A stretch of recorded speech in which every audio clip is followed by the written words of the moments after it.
Hello everyone and welcome back to the Great Book of Grudges. My name is Nathan and today we're going to do something a little bit different. You see, Warhammer The Old World is likely coming next year. It's been hinted enough considering that it is the 40th anniversary of Warhammer Fantasy. And despite the fact of, well, yeah, news has been very slow, there's been a decent amount of articles, and what I want to do is go over them, talk about everything that we know so far as a bit of a end of year retrospective. And yeah, we can hope for the future. I can't wait. Hopefully in Warhammer World we'll see a big announcement. So yeah, there is a lot to talk about, so let's just jump right in. So we'll start off with the announcement, which was in November 15th, 2019. It's actually been a while, with an article known as Old World New Warhammer, which showcased the new logo and started talking about the fact that we're going to see the return of Warhammer Fantasy in a sense. This article mostly served as a bit of a recap, telling us that in 2015 Warhammer Fantasy died, which, you know, kind of rubbing salt on the wound. And let's be honest, this kind of just more served as an article going over Age of Sigmar more than anything else, but there's still the fact that there was talk about, you know, whispers that people still loved it and people still wanted to go back to it. So they gave us a little bit of context that Warhammer The Old World is to Warhammer Age of Sigmar as the Horus Heresy is to Warhammer 40,000. Again, not a lot of information, it was just a basic announcement, but it was already enough to start sending people, including myself, into a bit of a frenzy. We're finally going home. It is important to note that before this we did start getting some teasers, especially this specific image, which was Everything Comes Round Again, Even Squares. That was the day before, and it already had a lot of people waiting, as this was the first confirmation of our precious square bases coming back. For those of you who have played Warhammer but not Warhammer Fantasy, we played with square bases because everything was fought in a more regimental style, and yeah, this is big hype for me. I like all the settings, but Warhammer Fantasy is the one that was the most engaging for me. The next article wouldn't arrive until February the 6th in 2020, the start of a trend, but yeah, was already at the start where everything was locking down, so I know that stuff is being slow. Keep in mind that we're already seeing miniatures that were announced or teased 3 years ago making their way to Age of Sigmar, so hey, these things happen. But this one was a big one. Why? Because it showed us our old world. Specifically, you know, the Empire, Bretonnia, a little bit of Estalia, a little bit of the Border Princes, Talia, Kislev, and Norska. Oh, and a lot of the World's Edge Mountains. But yeah, this was a big thing. This was our first look towards the Warhammer Fantasy world as it's going to be interpreted now. There were a few changes, but nothing has really changed too much in scope and scale. And the fact is that already seeing some stuff, and hell, getting some icons shown off, already proved that we were going to go to the time of 3 emperors. So this is a period in Warhammer Fantasy lore, right before pretty much the invasion of Assaval and so on, where we had a lot of civil wars going on.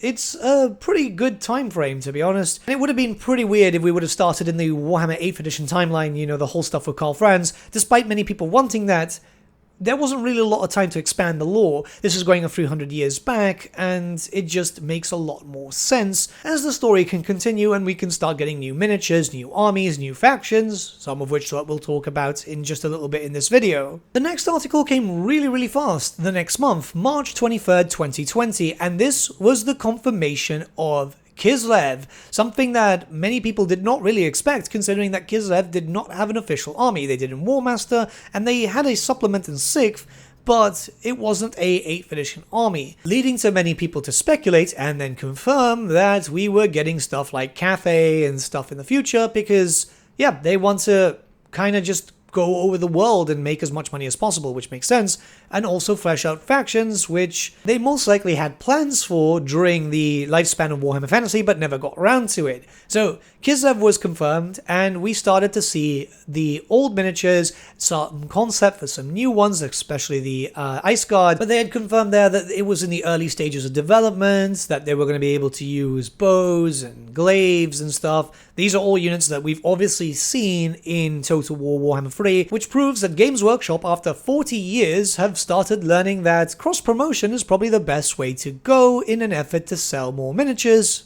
And, well, yeah, big claps to them. It's about time. It's important to note that at this time it's been a few months, but we were still waiting. It was nothing that we were expecting anytime soon, as it was echoed constantly by Games Workshop in many posts that it's a few years off. But hey, even this type of news, a little bit of a basic concept, was enough to start getting people excited. We're not going to talk about the cross posts with Games Workshop and Creative Assembly, as we're focusing heavily on the tabletop here. We'll talk about the game later on though. We had another Kislev update in May 11th, 2020, and this one was a big one, because it was bears. So they go into a little bit of map detail here, and the fact is that most cases we did get a few map updates which showed off some updates to the areas, stuff that we already expected was going to change. Held some little hints there, as we actually saw some mention of the Norse dwarfs. Something that was pretty interesting was the fact that they confirmed bear riders would be a thing for Warhammer The Old World, and likely we would see that for Warhammer 3, which we did,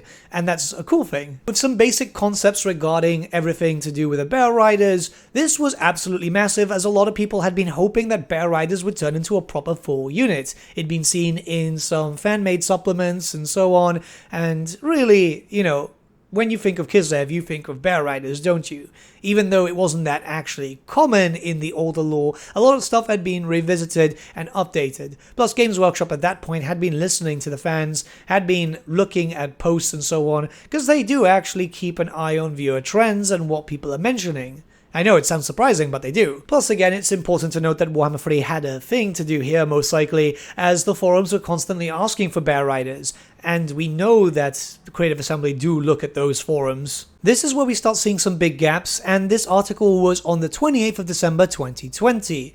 But it was a big one, as it gave our first look towards Bretonnia. With a few changes coming in geographically, we already expected that type of stuff, but we got a lot of details there. We also pretty much had confirmation of Wood Elves, because they put in a Wood Elf logo and Orc logos all over the place. It's one of these things where they just focused on one faction at a time here, but new heraldry for loads of different places that we already knew, because obviously they were run by different lords. Orcs being a massive issue in Bretonnia. Again, stuff that we already knew in lore. We've got the name of the big leader here, which is Leon Orcslayer, and that's obviously quite important because it's more or less, confirming the timeline, which we already kind of guessed anyway, and then a lot of talk about the high elven enclaves there, some of which are active, some of which are pretty much just founded into Bretonian cities afterwards. But it's important that we already start getting some hints about the high elves and stuff, because that means that at this point we can flat out confirm that Warhammer The Old World is not going to be just centered in the Old World. Hell, we had more confirmation of that later, but this was the first one, essentially. Now, we move on to July 21st, 2021, and this is the biggest drop. This is a lot of information which everyone was kind of asking for. They also outright confirmed Kislev, but at that point, we all kind of knew. It's a weird thing, and it is a trend that Games Workshop have. However, we did get information regarding Kislev. We got loads of changes there with the map, some heraldry, which was really important. Kislev is actually a little bit bigger in this point of the timeline than it is in the 8th edition timeline. So, yeah. And obviously, a little bit of an update towards the Darklands. Hell, even an update towards the Hobgoblins. All of which is just really, really cool, right? They didn't outright confirm the Hobgoblins, but it was a hint. And at the end of the day, this is where things started just getting really, really important for us, because we're getting more stuff fleshed out. But the real hype came with the confirmation of a few things. First up, Square Base is confirmed, which, we already kind of guessed, but either way, Square bases were confirmed. The scale is staying exactly the same as what we already know, which means that our old miniatures will be used. They specifically say that they want people to be able to use their old armies, or start new ones, or mix, which is obviously great. I've got a lot of miniatures which I have very close to my heart, and I would love to have that being used in Old World.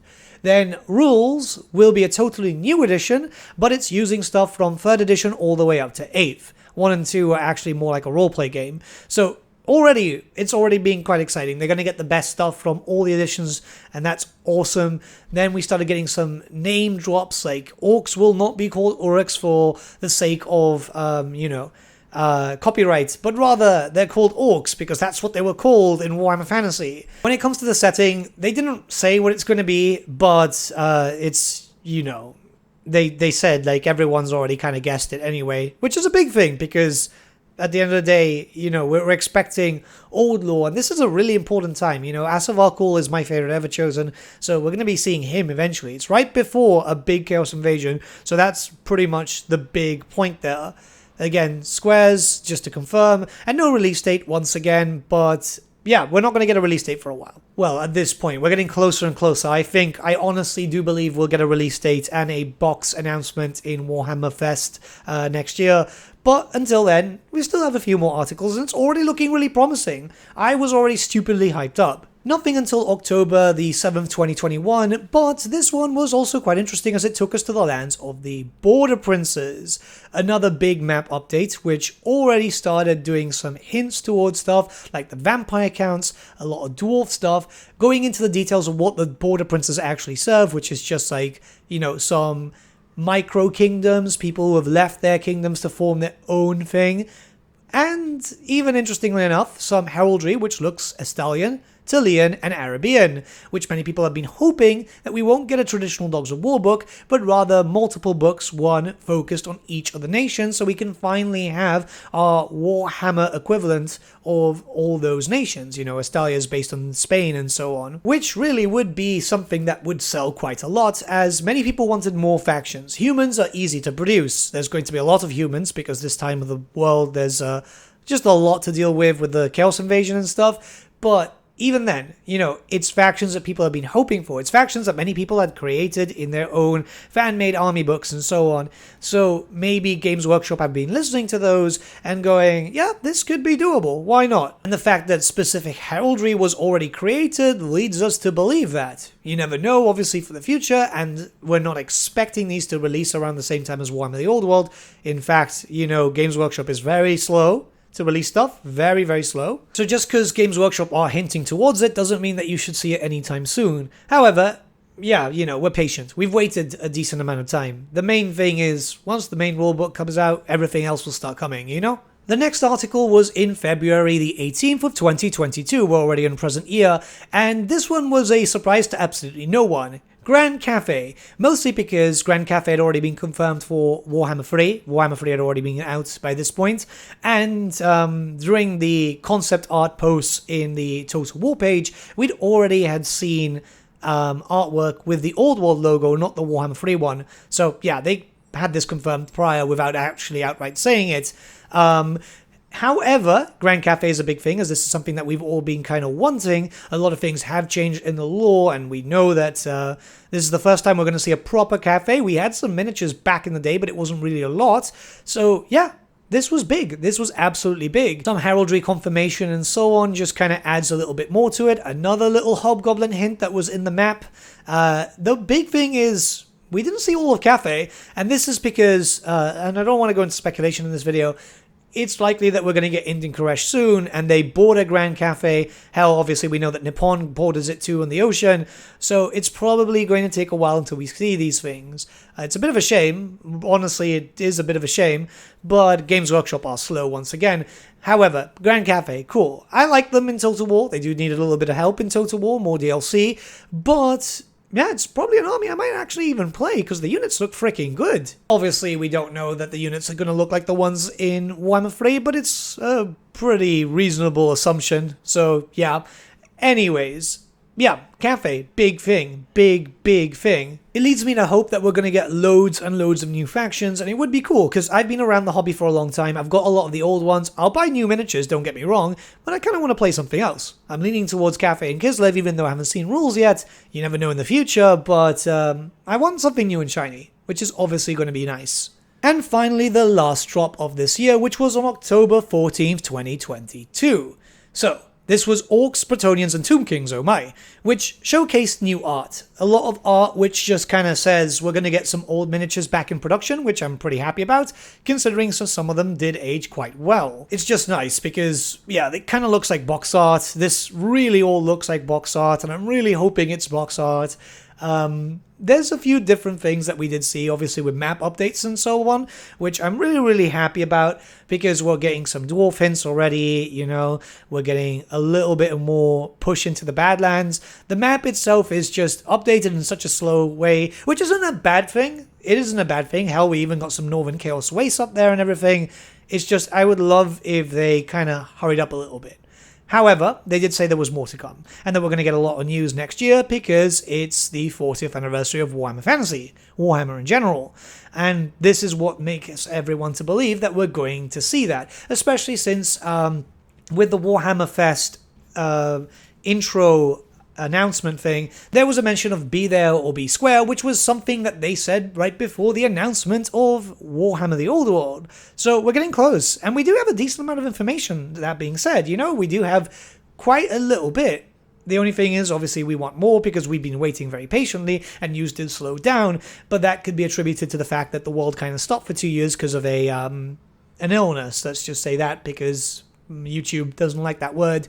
I'm very hopeful for the future. I'm very, very hopeful. And in all fairness, yeah, you know, this is like, what, 14, 15-minute video where we talked about everything that we know by going through every article, and there's a decent amount of information.